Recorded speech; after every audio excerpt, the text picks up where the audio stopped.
Hello student, last lecture में हमने ultra structure of mitochondria के बारे में पढ़ा था। इस लेक्चर में इसका जो रिमेनिंग पार्ट है उसे हम देखेंगे। तो यहाँ पर हम देखें माइटोकॉन्ड्रिया के जो विभिन्न आवरण होते हैं उनमें ये विभिन्न भाग जो होते हैं उनमें कौन कौन सी क्रियाएं पूर्ण होती हैं और कौन कौन से एंजाइम्स यहाँ पर पाए जाते हैं, तो उसके बारे में हम एक समराइज फॉर्म में पढ़ते हैं। थोड़ा रैपिडली लेंगे क्योंकि यहाँ से क्वेश्चन काफ़ी कम आते हैं और थ्योरी में तो नहीं बट कॉम्पिटिटिव एग्जाम में आते हैं। तो बाह्य आवरण यदि आप देखते हो तो monoamine oxidase, kynurenic acid, hydroxylase, NADH, cytochrome reductase आदि एंजाइम्स यहाँ पर उपस्थित होते हैं।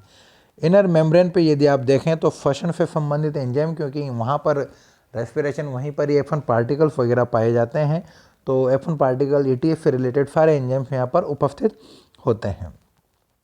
NADH, FAD, cytochrome A3, ATP synthetase, क्योंकि ATP का वही फॉर्मेशन होता है, सक्सिनिक डिहाइड्रोजिनेज एक्सेट्रा। अब यहाँ पर एक लाइन जो मैंने आपको बताया था कि सक्सिनिक डिहाइड्रोजिनेज एकमात्र ऐसा एंजाइम है जो कि क्रेब्स साइकिल से संबंधित होते हुए भी माइटोकॉन्ड्रिया के अंत आवरण पर पाया जाता है। मैंने आपको कहा कि जो क्रेब्स साइकिल है उसका एक पार्ट कहाँ पर होता है, क्रेब्स साइकिल मोस्टली मैट्रिक्स में होती है, परंतु एक एंजाइम जो है उसका बाहर उपस्थित होता है।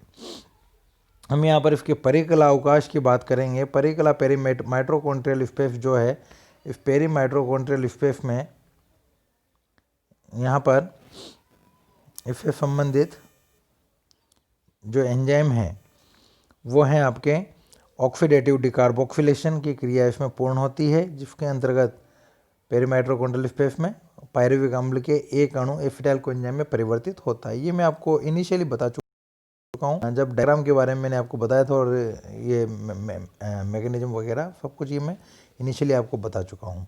मैट्रिक्स में क्रेब्स साइकिल से संबंधित सभी एंजाइम उपस्थित होते हैं बिसाइड्स सक्सेनिक डिहाइड्रोजिनेज, जो मैं आपको बता रहा था एकमात्र एंजाइम है जो मैट्रिक्स में ना पाया जाकर के कहाँ पाया जाता है, पेरीमाइटोकॉन्ड्रियल स्पेस और इनर मेम्ब्रेन पर पाया जाता है। ये ओके, ये बात हमने यहाँ पर की थी।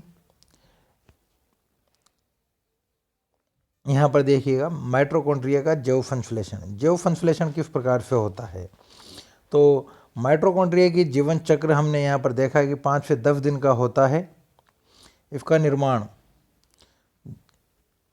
2 या 3 फॉर्मेट हैं जिसके द्वारा होता है। एक तो हम कहें पूर्वसूत्र कणिका, तो हम यहाँ कहें माइटोकॉन्ड्रिया की उत्पत्ति छोटे छोटे कणों से होती है जिन्हें पूर्वसूत्र कणिका या प्री माइटोकॉन्ड्रियल ग्रैन्यूल्स कहा जाता है। ये बहुत ही छोटी कणिकाओं से मिलकर बना होता है जिन्हें आरंभिक कण भी कहते हैं। यहाँ पर आप देखिएगा कुछ इनिशियल्स होते हैं, ये इनिशियल्स यहाँ पर पेरीमाइटोकॉन्ड्रियल ग्रैन्यूल्स के रूप में इकट्ठे हो जाते हैं और बाद में ये माइटोकॉन्ड्रिया का निर्माण करते हैं। ये हाइपोथेटिकल परिकल्पना है, इसके बारे में ज़्यादा कुछ जानकारी नहीं है। एक है आपका विभाजन या मुकुलन द्वारा। जिस प्रकार से हाइड्रा में मुकुलन की क्रिया होती है उसी प्रकार से यहाँ पर माइटोकॉन्ड्रिया की एक अति बाहर की ओर आउटर ग्रोथ हो जाती है, अतिवृद्धि हो जाती है। उस अतिवृद्धि पर ही से ही एक अन्य माइटोकॉन्ड्रिया का निर्माण होता है, ये कहा गया है कुछ साइंटिस्टों द्वारा। तीसरा है विभिन्न कलाओं द्वारा, विभिन्न कोशिका कलाओं द्वारा। कोशिका कलाओं द्वारा यानी प्लाज्मा मेम्ब्रेन, न्यूक्लियर मेम्ब्रेन या एंडोप्लाज्मिक रेटिकुलम द्वारा। तो ये तीसरा कंसेप्ट है और काफ़ी हद तक ये सही भी है। माइटोकॉन्ड्रिया का निर्माण विभिन्न जीव द्रव्य कला, केंद्रक कला, न्यूक्लियर मेम्ब्रेन, एंडोप्लाज्मिक रेटिकुलम के टूटे हुए भागों से में अंतर्वलन के फलस्वरूप होता है। डी नोवा सिंथेसिस है जो माइटोकॉन्ड्रिया के नवीन रूप से उद्भवित होता है। यह डी नोवा कहता है कि माइटोकॉन्ड्रिया बिल्कुल एक नवीन सेल ऑर्गेनेल्स के रूप में ही निर्मित होता है। तो ये 3-4 इसकी परिकल्पना है। इसके बारे में कई बार क्वेश्चन पूछ लिया जाता है कि किन किन द्वारा होता है। तो याद रखिएगा, पूर्वसूत्र कणिका द्वारा, pre mitochondrial granules, then budding मुकुलन द्वारा, then various type of membranes like nuclear membrane, plasma membrane, endoplasmic reticulum etcetera, और डी नोवो। अब डी नोवो के अकॉर्डिंग हम यहाँ पर जो है ओरिजिन ऑफ माइटोकॉन्ड्रिया की बात करें कि इसका ओरिजिन कैसे होगा। तो आप देख सकते हो माइटोकॉन्ड्रिया और प्रोकैरियोट कोशिकाएं जो होती हैं वो आपस में कई समानता लिए होती हैं। अतः इसकी उत्पत्ति के सिद्धांत को symbiotic theory of mitochondrial evolution, याद रखिएगा, ये क्वेश्चन कई बार पूछा गया है। माइटोकॉन्ड्रिया की सिम्बायोटिक थ्योरी क्या है, यह पूछ लिया जाता है कि सिम्बायोटिक थ्योरी संबंधित है किस कोशिकांग से संबंधित है, ये पूछ लिया जाता है कई बार। और ग्रेड फर्स्ट में, कॉलेज लेक्चरर्स में इसमें ये क्वेश्चन आया हुआ भी है। तो यहाँ पर माइटोकॉन्ड्रिया जो हैं प्रोकैरियोट कोशिका से समानता दर्शाता है, और उसी समानता के फलस्वरूप इसे symbiotic theory of mitochondrial evolutionary origin कहा जाता है, या इसे इवोल्यूशनरी ओरिजिन ऑफ माइटोकॉन्ड्रिया भी कहा जाता है। सहजीवी माइटोकॉन्ड्रिया की उत्पत्ति का सिद्धांत इसे कहा जाता है। अब बात आती है प्रोकैरियोट और माइटोकॉन्ड्रिया की, तो उनमें क्या समानता है। हम कैसे कहें कि भाई माइटोकॉन्ड्रिया की उत्पत्ति प्रोकैरियोट कोशिका से हुई है। तो यहाँ पर एक टेबुलेशन फॉर्म में मैंने जो दिया हुआ है उससे आप देखिएगा, यहाँ ये कुछ बातें हैं। इससे हमें मालूम चलता है कि प्रोकैरियोट सेल में जो राइबोसोम है वो 70 इस प्रकार का होता है, जो यहाँ लिखा हुआ है, जबकि माइटोकॉन्ड्रिया का भी में भी 70 इस प्रकार का होता है। इसकी जो कोटिंग है, इसका जो आवरण है वो लगभग 70, प्रोकैरियोट का 70 एंगस्ट्रॉम होता है, और इसका लगभग 60 एंगस्ट्रॉम होता है, जो कि काफ़ी मिलता जुलता है। इसकी यदि हम डायमीटर की बात करें, इसका व्यास 0.2 से 2 माइक्रोन होता है। ये भी इससे समानता लिए हुए 0.5 से 1 माइक्रोन के लगभग होता है। लेंथ यदि हम देखें प्रोकैरियोट सेल्स की, तो 1 से 3 माइक्रोन होती है, जबकि यूकैरियोट का माइटोकॉन्ड्रिया भी लगभग 1 से 5 माइक्रोन के करीब होता है। इसके राइबोसोम की बात करें तो 70 इस प्रकार का होता है, इसमें भी 70 इस प्रकार का राइबोसोम पाया जाता है। यदि हम इसके डीएनए की बात करें तो डीएनए इसका सर्कुलर है, इसमें भी माइटोकॉन्ड्रिया में भी सर्कुलर टाइप का डीएनए पाया जाता है। प्रोटीन संश्लेषण का अवरोधन क्लोरेनिम्फेनिकोल, जो कि एक एंटीबायोटिक है, उसके द्वारा होता है। यहाँ पर भी अगर हम देखें तो यही बात सामने आती है।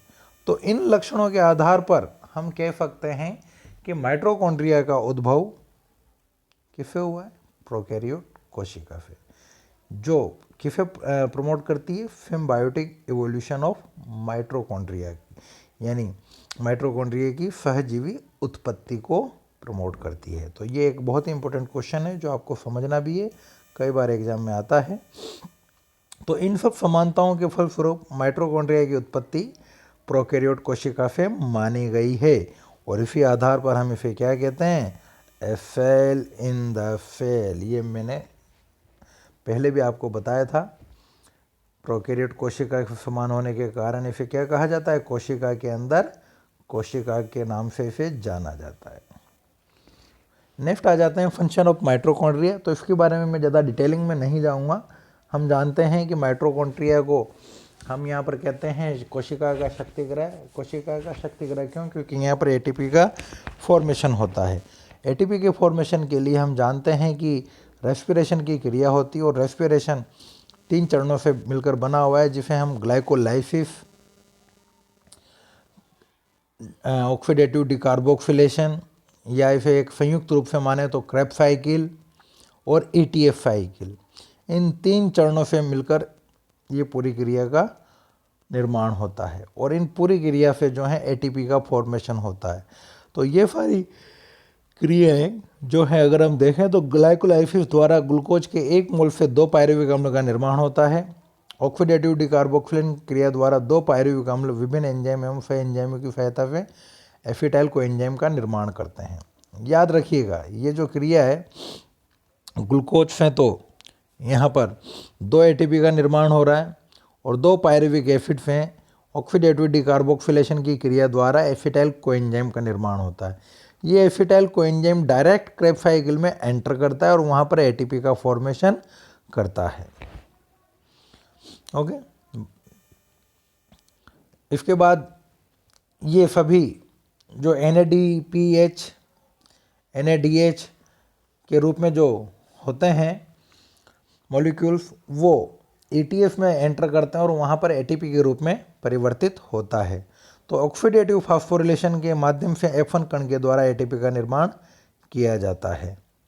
वह संश्लेषण से संबंधित बीटा ऑक्सीडेशन में सहायक होता है और यहाँ देखें एसिटाइल कोएंजाइम क्रेब्स साइकिल में सहायक होता है, कुछ विशिष्ट अम्ल ATP के संश्लेषण में एक्सेट्रा।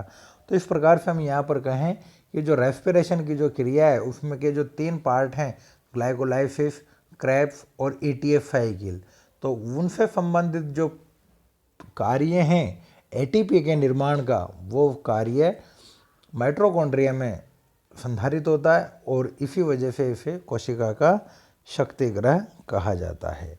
तो इस प्रकार से आपका ये एक सेल ऑर्गन कंप्लीट होता है। नेक्स्ट हम जो है हरित लवक लेंगे, तब तक आप इस पे ध्यान से पढ़िए। ओके।